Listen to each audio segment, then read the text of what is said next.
Dunyoviy mashhur asar Yigit degan shundoq bo'lsa. Abdori Ehson Abdulquddus. Misr. 14-bob. Dushanba. Naval aynak oldida qandoq yasanishni bilolmay turardi. U o'rima chechini oldiga tashladi. O'rib yana orqaga tashladi. Ondan bantlab baxtdi, yana tushiribdi. Qashliq etdi-yu, yana surtibdi. Qo'liga oq palay kiydi. Arqadanla bir pay palayni selib etib, somkasini qo'liga oldi-da, aynakdan sal yiroqlashib o'ziga sap soldi. Arqadan yaqinroq kelib, boshqadan pardoz qildi. U otdi, ammo chiroyli yasandi. Uning qop-qora shahlo ko'zlari chaqnab, terisi suzuk olmadak yaltiraydi. Vujudidan yoshlarga xos jo'shqinlik urg'ib turardi. U xeligacha nima qilarini bilmay turib qoldi. Radiodan soat 10 yerim bo'lganligini anglagan hamon Ibrohim bilan uchrashishga kechikib qopdiman deb oldirab aynakka oxirgi ret qaradi-da, o'zining turqidan rozi bo'lmagandek og'zini purishtirdi. Ondan somkasini elib sirtqa mang'ash. "Apa, men ketdim" dedi. Apsi yandagi uyda edi. U beshinimi ko'tarmay, "Baldiroq qaytib kel. Soat 12 dan burun qaytib kelmasang bo'lmaydi. Tafida xonimga salom aytib qo'y. Vaqti bo'lsa kelib o'ltirib kelsin" dedi. Naval apsining gapiga quloq solmay ko'chaga chiqdi-da, avtobusga o'ltirdi. U o'zini yasanishini unutdi. Bütün as-xiyoli Ibrohimda edi. Naval uni ofitser kiyimida uchratami yoki tunji qatim ko'rgandagi kiyimida ko'rami? U mashinada kelami yoki piyoda? U ba'zi chog'dagidek kulimsirab kelarmi yoki odatdagidek jiddiy qiyofatda kelarmi? Ibrohimni xilma-xil holatda xiyol ekranidan o'tkazgan Naval goh xushallanib, goh mayuslanadi. Miyiqida tabassum jilva qiladi. Peshonasi bilinar-bilinmas qo'riladi.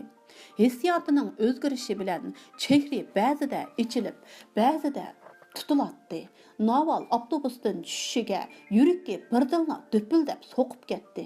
Demisimi u Ibrohimning yeniga ketib-atdi. Naval sarosima ichida Abdul Mini'im maydoniga qarab mangdi. Ko'chadagi kishilar, tomlar, yo'llar ish qilib, barliq narsalar uning Ibrohim bilan uchrashishga mang'anligini biladigandek izo tortib, qizirib, beshini ichiga tiqib mangdi. Atrofiga qaray olmadi. Naval bir daraxt tubida to'xtadi. U yigitga kelib cho'mbilini etishni kutib turgan kelindek uyatchanlik bilan putining uchiga qarab turdi. Bir mashinaning o'zi tarafga kelayotgan ovozini anglab, Navalning yuragi og'ziga tiqildi. U beshini ko'tarmasdan qattini sal ruslab, to'rt ko'zi bilan kutganligini Ibrohimga ko'rsatmaslik uchun yonga qarab oldi. Izo tortqinini va Allohzodligini yapmoqchi bo'lgandek zo'rg'a kulimsiradi. Naval mashinaning to'xtashini, eshikning ochilishini, Ibrohimning "Yaxshimisiz" deyishini kutdi. Mashina to'xtamay o'tib ketdi. Naval beshini ko'tarib, talmirish ichida yiroqlab ketayotgan mashinaga hayron bo'lib qarab qoldi. G'amga patgan holda beshini sanglatib, yana kutdi. Naval bir yerda turaverishdan zerikkan shosh otdak putlarini midirlatishga boshladi. Xalqlar meni ajab soatiga qarab ketdi, demisun degandek, beligidagi soatga yoshirincha qarab qo'ydi. Soat 11 dan 10 minut o'tgan edi. U nima uchun kelmaydigandi? Naval ehtiyot bilan atrofiga qaradi. Bir tarafda oq yaktak kiygan odam turardi. Bir yerda bir ona bolasining qo'lini tutib turardi. Ibrohim bo'lsa ko'rinmaydi. Naval ulug' kichik tindi va neriroqdagi yana bir daraxtning tuviga berib atrofga ko'z yugurtdi. U nimandoq kelmaydigandi? Balki soqchilarni eziqtirish uchun uzun yo'l bilan kelayotgan bo'lishi mumkin. Naval soqchini xiyol qilishi bilanla ixtiyorsiz titrab ketdi. U atdigandan beri Ibrohimning qochib yurganligini, soqchilarning uni tutmoqchi bo'layotganligini tamoman unutib, uning bilan ko'rishishni o'ylagan edi. Soqchilar uni tutib olganmidi? Yo'q, mumkin emas. Ibrohimni hech kim tutolmaydi.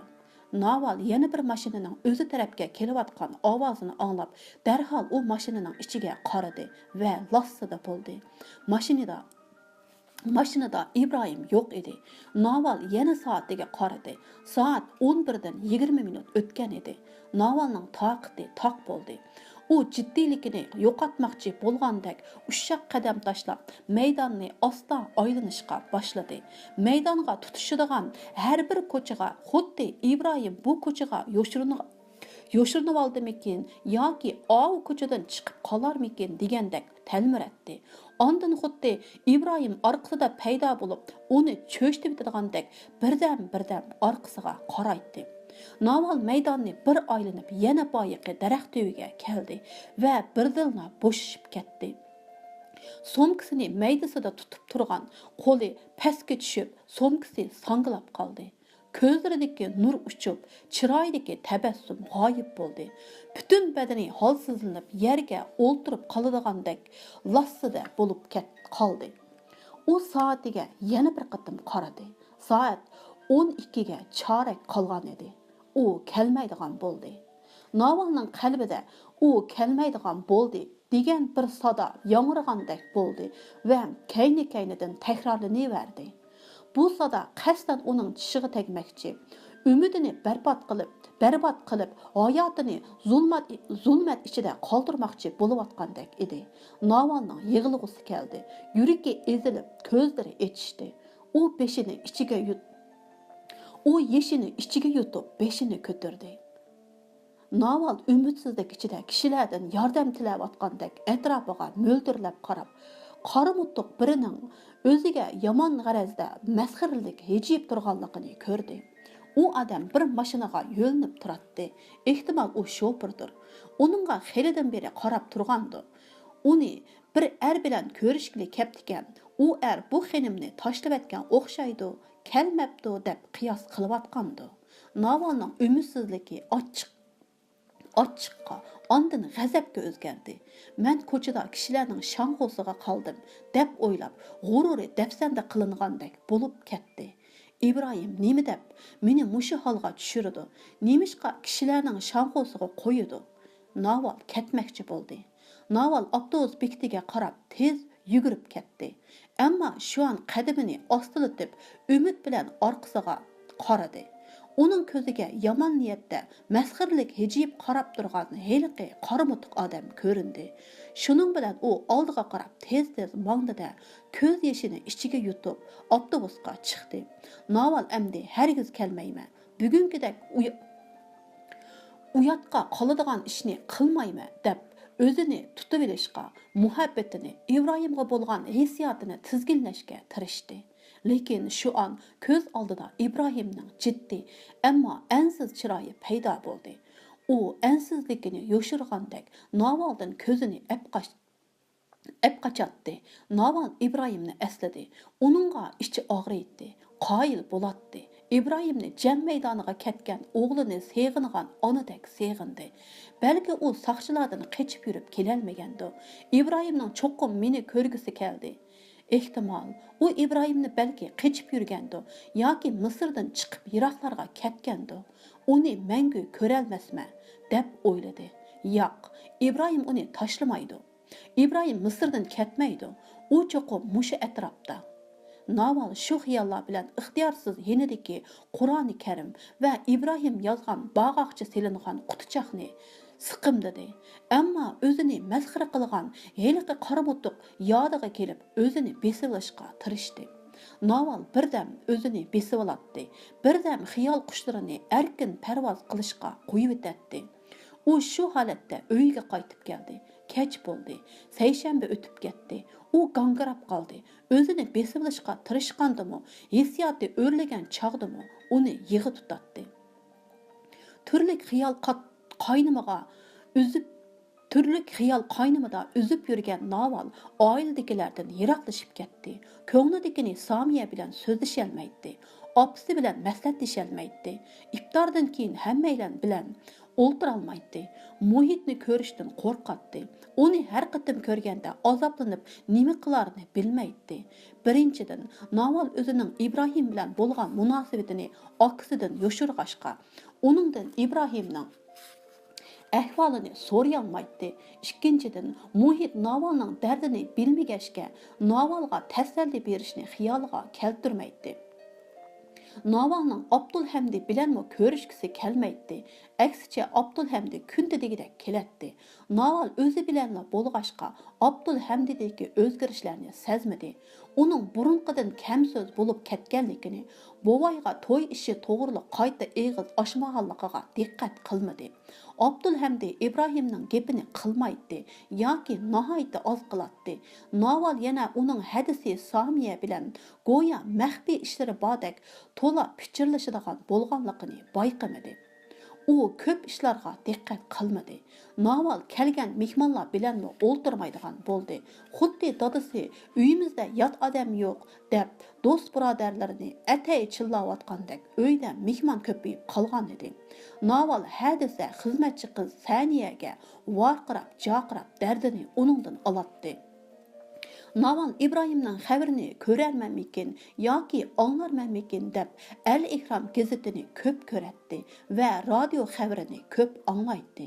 Chorshanba kuni atdeganda Naval ishkobidan kiyimini olganligi, aynak oldida tarinib yasanganligini sezmay qoldi. U bir o'zini İbrahimning yeniga borg'in da'vatgandek ixtiyorsiz holda shundoq qildi.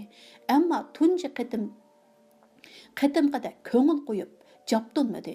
U aynak oldida xuddi tonimaydigan biriga qaravatgandek, harakati o'zi bilan munosabatsizdek holatda turib yasandi.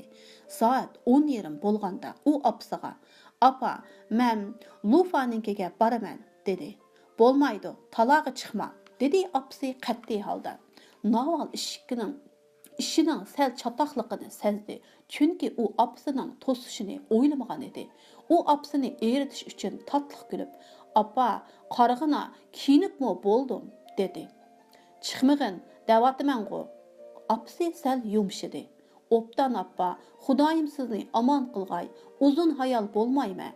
15 minutda qaytib kelaman. Men uningdan yangi fasondagi ko'nglak kesishni o'rganib olay degandim", dedi Naval opasiga erkilib. Opasi uningga sapsilib, "Senza talog'i to'la chiqadigan bo'lib olding. Dadang xafa bo'ladigan bo'ldi", dedi. "Men 2 kundan buyon sirtqa chiqmadim-ku, degina men nega bordim? Gapimni angla", dedi mo'may ojiz kelganligini bildirmaslik uchun yonga qarab. "Agar yarim soatda kelmasang, bo'yningni uzib olaman." "Ma'qul", dedi o'z g'alabasidan xo'shallangan Naval. Naval chiqib ketdi. Ko'chaga chiqishi bilanla Navaldagi xo'shallik yo'qoldi. Xuddi biri bo'ynidan bog'lab akitayotgandek mangdi. Avtobusdan tushib, o'zini kishilardan qochiribmi ketmadi. Aksicha uni uchrashishga ketib boradi deb o'ylagan odamlarni ichida zanglik qilib mangdi. Yo'q, u İbrahim bilan ko'rishga mangdi. Umi kelmaydi. "Hey xalqlar, sizlar to'la kalla qattirmay ishinglarni qilinglar." Naval İbrahimni ko'maydi. Naval yana Abdul Minim maydoniga kelib, heliqi daraxt tubida to'xtadi. Shu topda u mag'lub bo'lishi muqarrar bo'lgan vazifasini o'tashga kelgan odamdek umidsizlikka cho'mgan edi. Soat 11dan 2 minut o'tdi. Naval soat 11dan 5 minut o'tkicha saqlab baxmoqchi bo'ldi. Keyin vaqtni 11dan 10 minut o'tkicha uzartdi. U soatiga qaradi. Shu asnoda tuyuqsizlar bir mashina oldiga kelib to'xtadi. Naval cho'chib mashinaning ichiga qaradi. Mashinada İbrahim emas, do'sti Fathi Malichi o'ltiradi. Fathi Navalga kulib salom qildi. Naval salomga javob bermayla darhol so'radi. "İbrahim qayerda?" Orqadanla oldirang'uliqidan pushaymon qildi bo'lg'ay. Izo tortib, boshqina, "Yaxshimisiz, Fathi apandi?" dedi. "Allah sizga yor bo'lsin", dedi Fathi kulimsirab. İbrahim kelolmadi. Ahvolda Naval jiddilashib uning so'zini uzatdi. "U qandoq?" "Xudoga shukr, u nihoyat yaxshi. Sizga salom aytdi." "U qayerda? Nega yo'shirindi?" Naval yana uning so'zini bo'lib-atdi. "U bexatar yerda. Sizga kelar qatib amal qilib keladiganligini aytib qo'yishimni topiladi", dedi Fathi Navalning holiga xayrxohlik qilib. kelar qatim bu yerda saqlamang. Bizning uyning yenidagi fani maydonini bilamsiz. Bu da shu yerda saqlang. Anus doktorxonasi tarafda turing. Bo'ladi, dedi Naval itoatmanlik bilan. Abdulhamdiga aytib qo'ying. U paxas bo'lib yursin. Saqchilar uni nazorat qilayotgan o'xshaydi. Uningga qahvaxonada ko'p so'zlamang deb qo'ying, dedi Fathi. Abdulhamdi uningga nima bo'pti? Menmi bilmayman. Biz uni saqchilar kuzatib yuriydi deb axborot oldik. U nega borsa orqada odam bor ekan. Hayron bo'lgan Navalning og'zi ochilib qoldi. U gap qilg'icha Fathi yana "Kechiring, ketmasam bo'lmaydi. Siz xotirjam bo'ling", dedi. Naval o'zini o'ngshab bo'lg'icha Fathi "Xayrmi" demasdan mashinani o't oldirib ketib qoldi. Naval turgan yerida qetib turibla qoldi. Oxir asta esiga kelganda ko'ngli xushalliqqa to'ldi. İbrahim salomat ekan. O'zini eslab etibdi. Uning bilan ko'rishgisi bor ekan. Navaldagi bearamlik va azob birdanla g'oyib bo'ldi. Uning turmushi boshqadan jo'shqin hayotiy kuchga va iftixorlikqa to'ldi. U xuddi İbrahimning qo'lini tutib, İbrahimning sog'-salomat kelib o'zi bilan ko'rishganligini tabriklagandek bo'ynidagi qutichoqni ching siqimdidi. Uning esiga Abdulhamdi haqidagi gaplar keldi. Saqchilar nemishqa Abdulhamdini kuzatib yuradigandu? Nemishqa saqchilar akamning iziga tushmay Abdulhamdinikiga tushgandi? Naval İbrahim topshirgan vazifani o'rindayman. Abdulhamdiga saqchi izinga tushibdi, paxas bo'l deb qo'yaman degan o'y bilan oldirab uyiga qaytdi. Uningga qandoq aytish kerak? Agar Abdulhamdi izimga saqchi tushganligini qandoq bilding deb so'rasa nima deydi? U hargiz men har dushanba va chorshanba kuni İbrahim bilan uchrashib turaman deyolmaydi. İbrahim shu gapni Fathi Malijidan aytib beribdi debmi aytolmaydi. U uyiga kiribmi bu gapni qandoq desam bo'la deb bosh qottirdi va bir nimasini yuttirib qo'ygandek bo'ldi. Tushdan keyin soat 3da Abdulhamdi keldi. U avvalgidekla tog'isi tushlik uyqudagi chog'da kelgan edi. Abdulhamdi uyga kirishi bilanla Naval balkonga chiqib Fathi aytgan, uning iziga tushgan saqchini ko'rish uchun pastga qaradi. Pastda bir necha odam.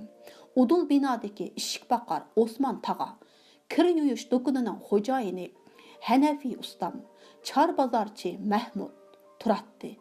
Yana bir odam ularning uyidan xeyli yiroqdagi bir stol bo'g'a yo'linib bir parcha gazetni o'qib turardi. U puxrocha kiyingan edi. Naval bu ko'chada ko'rib baxmagan g'alati odam edi. Uning turish holatila emas, pat-pat ularning ishigiga qarab qo'yishimi g'alati edi. Naval balkondan qaytib kirdi. Abdulhamdi Samiya bilan dalon uyda paranglashib o'ltirardi. Naval Abdulhamdiga hech nima demay ularning yenidan o'tib ketdi. Naval Abdulhamdi chiqib ketgandan keyin yana balkonga chiqib qarab turdi. Abdulhamdi uydan chiqib menishiga gazet ko'rib turgan odam gazetni qatlab ma'lum oraliq qoldirib Abdulhamdiga agishib mangdi. Abdulhamdi ko'chaning beshiga berib o'ngga burilgan edi. Herqi odam o'ngga burildi. Naval balkondan qaytib kirdi. U xuddi saqchilarning Abdulhamdini o'ltirayotganligini ko'rganda qo'rqib yuragi og'ziga tiqildi. Ammo undamadi. U hamma ishni Samiyaga aytib, bu cho'ng maxfiyatlikdan uni xabardor qilishni o'yladi-yu, Samiyaning maxfiyatlikni Abdulhamdiga aytib qo'yishidan qo'rqdi.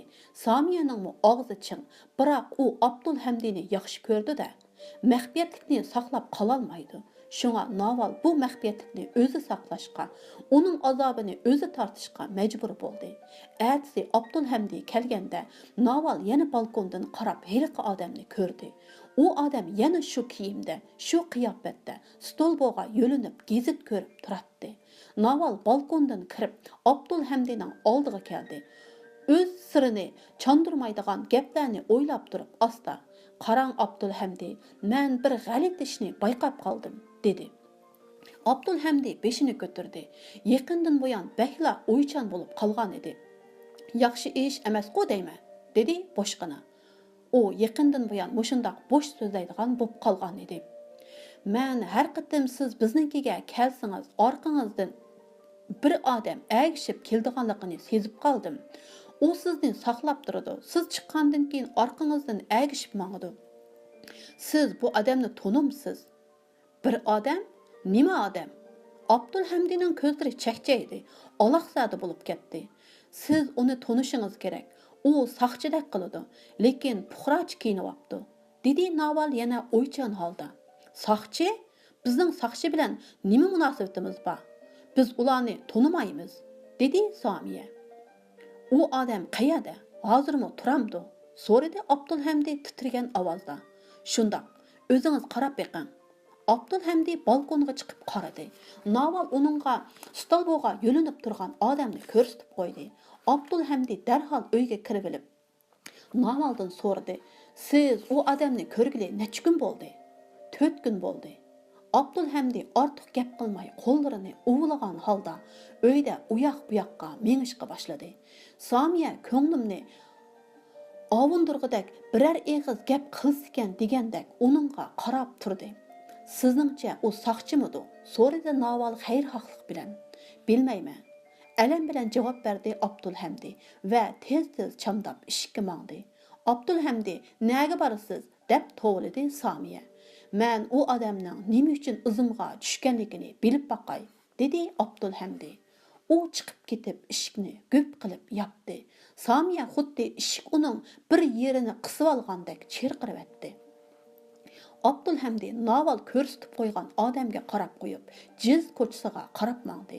Ondan orqasiga qarab, heliq odamning yiroqdan o'ziga agishib kelayotganligini ko'rdi. U tramvay bekatiga kelib, to'xtab orqaga qarab edi. U odammo bekatga kelib, chetdarak turdi. Abdulhamdi u 5-yo'l tramvayga chiqdi. Abdulhamdi 15-yo'l tramvayga chiqdi va u odamning shu tramvayga chiqqanligini ko'rdi. U Utba maydonida tramvaydan tushgan edi. Heliqi odammo tushib qoldi. Shu baraga boradigan 8-yo'l tramvayiga chiqdi. U odammo chiqdi. Abdulhamdi Shoykulani ko'chasida tushganda u odammo tushdi. Uyga qarab manganda u odammo mangdi. Uyga kirib derazadan qaradi. U odam uyning udilida tomga yo'linib gazetni ichiyotdi. Abdulhamdi o'rindiqqa lassida o'ltirib, beshini chanqalladi. Yuragi azobdan puchilandi.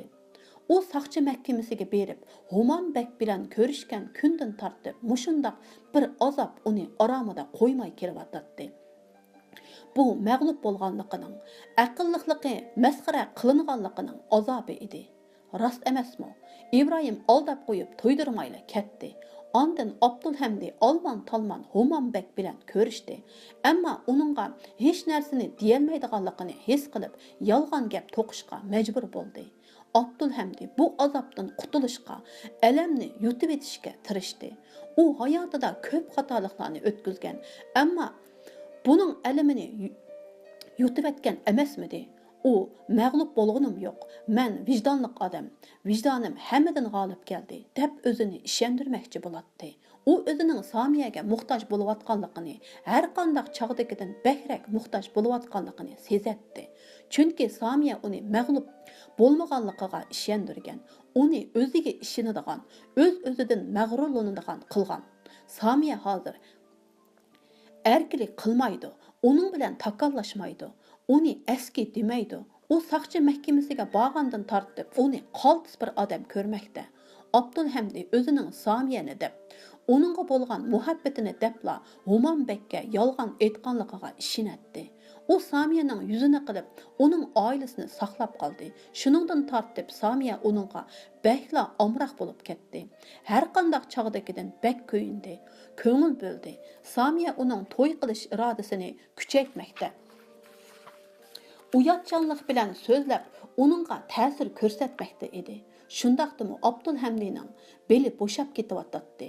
O'zida maqsadga yetmaguncha to'xtamaydigan kuch va aqlning yo'qligini sezatdi. Qo'lidan ish kelmaydiganligini his qiladi. Shunga o'zining ayib nuqsonlarini tan elib, o'tib ketgan hayotiga pushaymon qiladi. Qiliqsizliklari, o'qishni tugatmaganligi, diplom ololmaganligi uchun afsuslanadi. Bu narsa uning Somiyaga bo'lgan muhabbatini noziklashtirib etgan edi.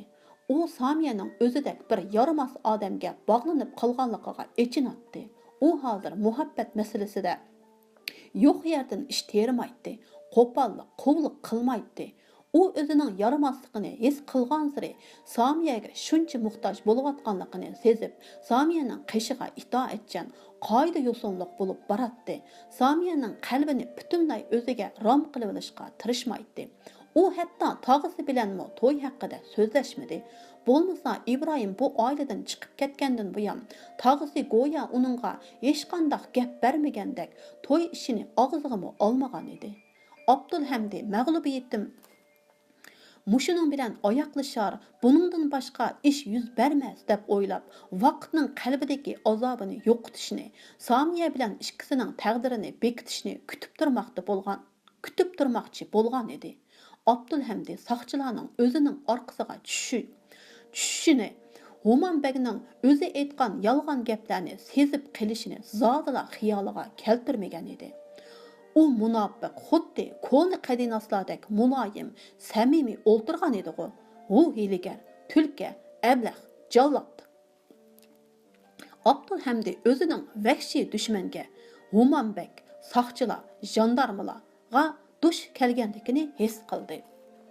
U beshini ko'tardi, o'rnidan turib uyoq-bu yoqqa mengishga boshladi. Bu bo'ytaqlar turadigan bir yurish chaqqangina uy bo'lib, uy jihozlari otdi, tutuq rangda sirlangan edi. U Hummamdan, soqchilardan qanday qutulish xiyoliga tushdi. Oldida turgan o'rindiqni birla tepib o'ribetdi. Ondan go'yo xuddi turmada turgandek, turmining tomlari uni siqib ketayotgandek, beshini tomga tirab, tomni mushlab ketdi. Malay kirdi. Abdulhamdi yolg'iz turayotgandan tortib, bu malay uning bilan birga edi. U meshalik yigit bo'lib, noyatda jini bor edi. Uni ko'rsangizlar, yer supurish, tomoq etish, kir yuyish, paypoq yamash, apyon tayyorlash, buzuq xotinlarni tepish qatorliq ishlarning hammasini qila oladi ekan deb o'ylab qolatdingiz. U munajjimdek mo'min ko'ringani bilan yuzsiz edi. Nomus deganni bilmaydi. Bakla hiylagar edi. Shundaqla uningda axloq doirasiga kirmaydigan bir xil sadoqat va aqida bor edi. Siz bundaq malaylarni o'quvchilar va yolg'iz turadigan xizmatchilarning uylarida ko'p uchirtatdingiz. Malay xo'jayinining tomni mushlayotganligini ko'rib, kuyimchan ayollardek muloyimlik bilan so'radi. Abdulhamdi apandi, nima bo'ldingiz? Xudoyim sizni omon eson qilg'ay. Nimish bo'ldi apandi? Manga neri, ko'zimdan yo'qol. Abdulhamdi uningga vaqiradi. Biroq apandi, nimish bu? Zodi nimish bo'ldi? Malay past ovozda so'radi. Abdulhamdi xuddi uni ko'zidan yo'qotmoqchi bo'lgandek yaqin kelib vaqiradi. Sana dedim-ku, ko'zimdan yo'qol deyma. Malay beshini töven silib jimmada turdi. Ondan yana beshini ko'tarib, Abdulhamdi apandi, iftor qilmamsiz? İftar vaqtimi bo'lib qoldi. Siz chiqib ketadiganda pul qo'ymag'ashqa tomoqmi etolmadim, dedi. Abdulhamdi Malayning yuziga bir shapaloq soldi. U shu topda oldiga kelgandi. Mayli u tom, xizmatkor, o'zi va boshqa narsa bo'lsin, uradigan alpozda edi. Mening bugun zahar yegim yo'q. Ochliqdan o'lmayman, bildingmi? Sen ko'zimdan yo'qol. Kat degandikin kat, bo'lmasa bo'g'izli bitiman, dedi Abdulhamdi vaqirab. Malay shapaloq yegashga demi ichiga tushib chiqib ketdi. Abdulhamdi sirtqa chiqmaslik niyatiga keldi. U nima qilishni bilmaydi. İftarga zambirak etildi. U Malayga bir non bilan bir parcha erimchik akeldirdi. Uning og'ziga hech narsa tetimadi. Shundoq bo'lsa-mu, bularni yeb, qo'rsaqni oz-to'la to'yg'izdi. U o'ltirolmay oxiri mayli nima bo'lsam bo'lay, qandoq ish chiqsa-mu talog'i bir chiqay degan yerga keldi. Abdulhamdi yuyinish uyiga kirib, turbini ochdi. Muzdek suvda qalbida yolqinjayotgan o'tni o'chirmoqchi bo'lgandek bosh ko'zini yudi. Kiyinib ko'chaga chiqib, Shubara ko'chasiga qarab mangdi. Birdan mangandan keyin orqaga qarab heliqi odamning kelayotganligini bayqidi. U Shubara ko'chasida xeyli uzungacha mengib ketayotgan tramvayga sakrab chiqib oldi.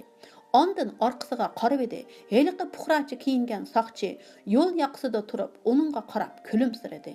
Abdulhamdi saqchini aldab, Oman Beg'dan qutulgandek bo'ldi. Lekin u saqchi nimishqa kulimsiraydi? Abdulhamdi parvosizlik bilan mo'risini qisib qo'yib, u saqchi tozimi döt ekan deb o'yladi. U qahvaxonaga kirib, odatdagi joyiga o'ltirdi. Atrofiga qaramadi. Bir tonishi bilan qo'l elishib, ko'rishib, uning bilan qarta o'ynadi. Ammo kallasidan saqchilar neri bo'lmadi. U to'satdan beshini ko'tarib, ixtiyorsiz shurkinib ketdi. Heliqi saqchi qahvaxonaga yaqin yerda uningga qarab hijib turardi. Demak, saqchilar boradigan hamma yerimni bilib bo'pti-da. Endi mangdiganga yo'l qolmabdi. Abdulhamdi do'stiga o'ynamayman deb o'rnidan turdi-da, tushkun holda uyiga mangdi. 14-bob tugadi.